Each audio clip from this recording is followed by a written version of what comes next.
Guys আমরা দেরি করব না, আমরা এখনই রওনা দিব। চলো আসো, লেটস গো।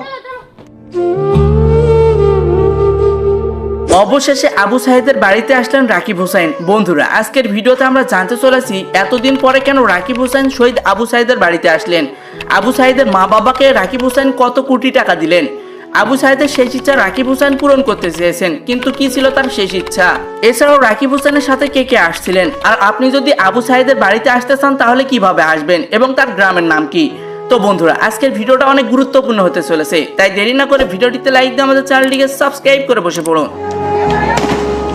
বন্ধুরা, এবার বাংলাদেশে এক নাম্বার ইউটিউবার শহীদ আবু সাইদের বাড়িতে আসছেন এবং তার বাবাকে কয়েক কোটি টাকা দিয়েছেন, কিন্তু কত কোটি টাকা, এর উত্তর দেওয়া হবে ভিডিওর যে কোনো জায়গায়, তাই দয়া করে ভিডিওটা না টেনে সম্পূর্ণ দেখবেন। বন্ধুরা, আবু সাইদের জন্যই আজ আমরা স্বাধীন, দীর্ঘ 15 বছরের জালিম ও অত্যাচারী সরকারের হাত থেকে আমরা রক্ষা পেয়েছি। এই আবু সাইদের কথা কখনো বাঙালি ভুলতে পারবে না। গতকালকে বর্তমান তত্ত্বাবধায়ক সরকার ডক্টর ইউনূস এসেছিলেন, আবার আজকে আসছেন বর্তমান সময়ের বাংলাদেশে এক নাম্বার ইউটিউবার রাকিব হোসেন। বন্ধুরা, আপনারা অনেকেই দেখেছেন বর্তমান সময় সেলিব্রিটিরা আবু সাইদের বাড়িতে আসছেন এবং তার বাবাকে কিছু টাকা দিয়ে যাচ্ছেন, এবং যারা আসতে পারছেন না তারা ফোনে যোগাযোগ করতেছেন, আবার কেউ কেউ তাদের পোস্টের মাধ্যমে আবু সাইদের জন্য দুঃখ প্রকাশ করতেছেন। কিন্তু রাকিব হোসেন বর্তমানে বাংলাদেশে এক নাম্বার ইউটিউবার হওয়া সত্ত্বেও তিনি আবু সাইদের জন্য কিছুই করেননি, এমনকি তার বাবাকে 1 টাকাও দেয়নি। আপনার কি মনে হয় রাকিব হোসেনের উচিত ছিল না তার ফ্যামিলির পাশে দাঁড়ার?